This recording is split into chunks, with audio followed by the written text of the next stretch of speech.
Nkwanirizaako gwe munnange akyagyekuumiddeko ensi Buganda anti munnange ensi Buganda kuno kwe kwaffe Kabanda Musoke ow'Ennabalanga Bukoba Kyaggwe akaala amatendo nze nkubuuzaako nateera olunaku olwaleero kansubire nti munnange oli bulungi munnange tukyali mu katabo kaffe omulembe gwa Muteesa akawandiikibwa omukulu Ernest Kibuuka era nga tutuuse ku mutwe ogugamba nti okuzza enjole ya Kabaka. Amawulire ga General Amini okuzza enjole ya Ssekabaka Muteesa mu kitiibwa ekigisaanidde gasanyusa nnyo Abaganda abaali mu London.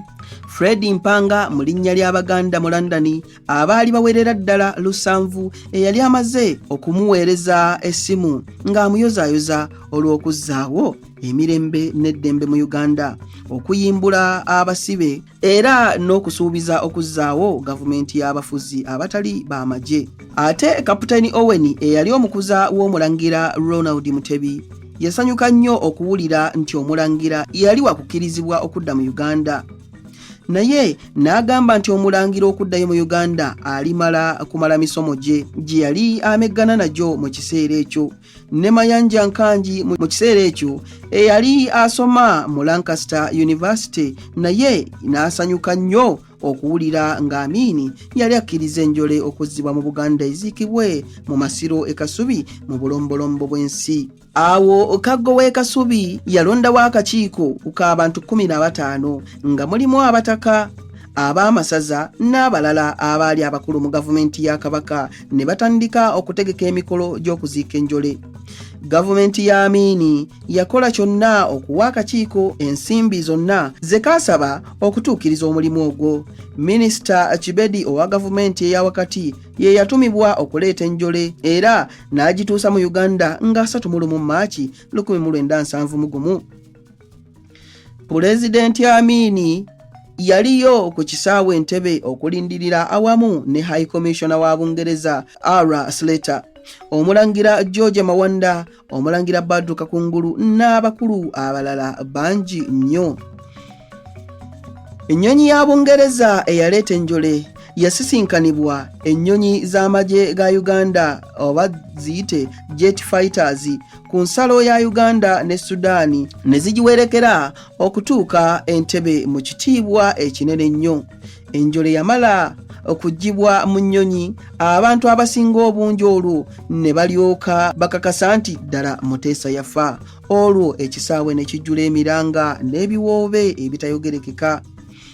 Abantu abajja okuva e Bulaaya nga bawerekera enjole baali 129 nga mu bo mwalimu Nnaabagereka, omulangira Ronald Mutebi, Kapitaani Owen omukoza wa Mutebi, Mayanja Nkanji Katikkiro eyajja ng'asumise n'olubugo ekibinja ky'abasirikale ba Grenadier Guards, Wannume Kibedi n'abalala. Ennyonyi nga yakatonnya ku kisaawe, engoma z'Obwakabaka ezaali zimaze ebbanga nga tezirabwangako yadde okuwulirwa ne ziryoka zivugira awamu n'eggulu ne libwatuka okubikira Obuganda ate nazo ne zongera ekitiibwa mu mukolo. Mu kiseera kye kimu emisinde gy'omuzinga egyawera 21 nagyo gyakubwa okussa ekitiibwa mwe yaliko Pulezidenti wa Uganda era Commander in Chief. Minisita Kibedi ng'amaze okulamusa Pulezidenti Amini n'okumutegeeza nga enjole ya Muteesa bwe yali agireese, abajaasi ba Uganda beebagajja enjole okugitwala mu kanyonyi ka helikopita aka poliisi akagitwala ku kisaawe Kololo, abantu bonna gye baali bagirinze okugirabako.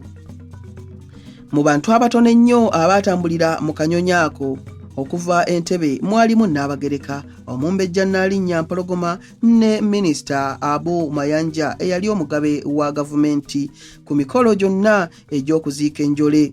Ku kisaawe ky'ennyonyi e Kololo ku lunaku olwo abantu abaali baweranga 30,000 mu bantu abakulu abaaliwo mwe mwali ababaka b'amawanga amalala, abakulembeze b'eddiini, baminisita ba Uganda, abalamuzi ba kkooti enkulu era ne bammemba b'akakiiko ka Abu Mayanja Funeral Committee.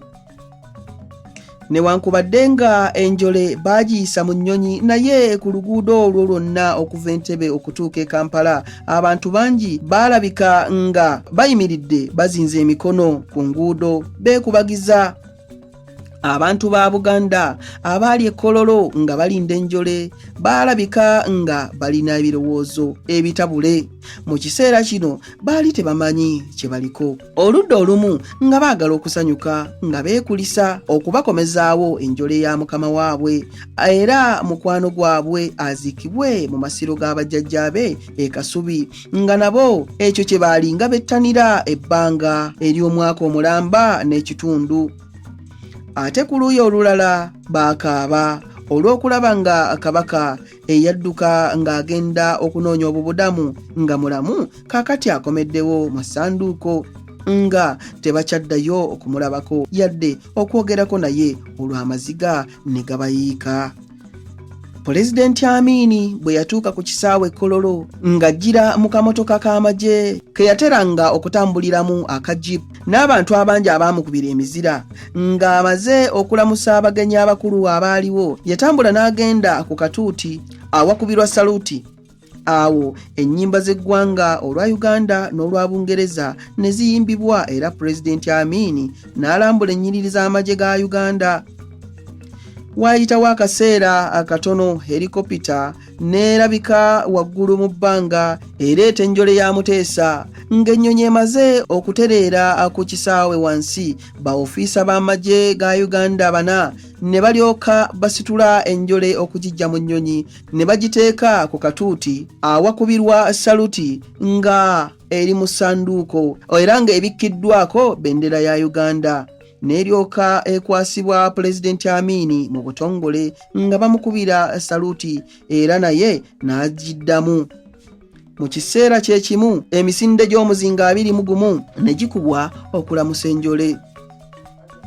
Mu baali okumpi awo n'enjole mwe mwali Minisita Wannume Kibedi, Mayanja Nkanji, Omulangira Ronald Mutebi n'omukuza we Ronald Owen ne Mrs. Slater, British High Commissioner mu Uganda eyali omubaka wa Queen ow'okubeerawo ku kuziika. Minisita Clyde Ferguson Jr. eyali ambasada wa America mu Uganda eyaliwo mu linnya lya President Nixon owa America, ate ne mukwano gwa Muteesa enfiira bulago Major Carl Gomon eyasuzanga Muteesa mu nnyumba ye era mwe yafiira. Mr. Haydon Bishop Stewart eyaliko omulabirizi w'ennamirembe Mr. Mark Amor eyayamba ennyo Muteesa okuwandiika ekitabo ky'obulamu bwe ekiyitibwa Discretion of My Kingdom. Era mwalimu ne mikwano gye bangi ab'ekibiina kya Grenadier Guards Association ate ab'ekika kye abaaliwo mwe mwali Damali Naabagereka, Sarah Kabejja, Naalinnya Mpologoma, Naalinnya Ndagire, abaana be abambejja Dorothy Nasolo ne Sarah Kagere, abalangira n'omumbejja abakulu. Abange ebyo nno kambikomyabo tudingana ate mu kitundu ekirala. Ayi Katonda kuuma Namulondo.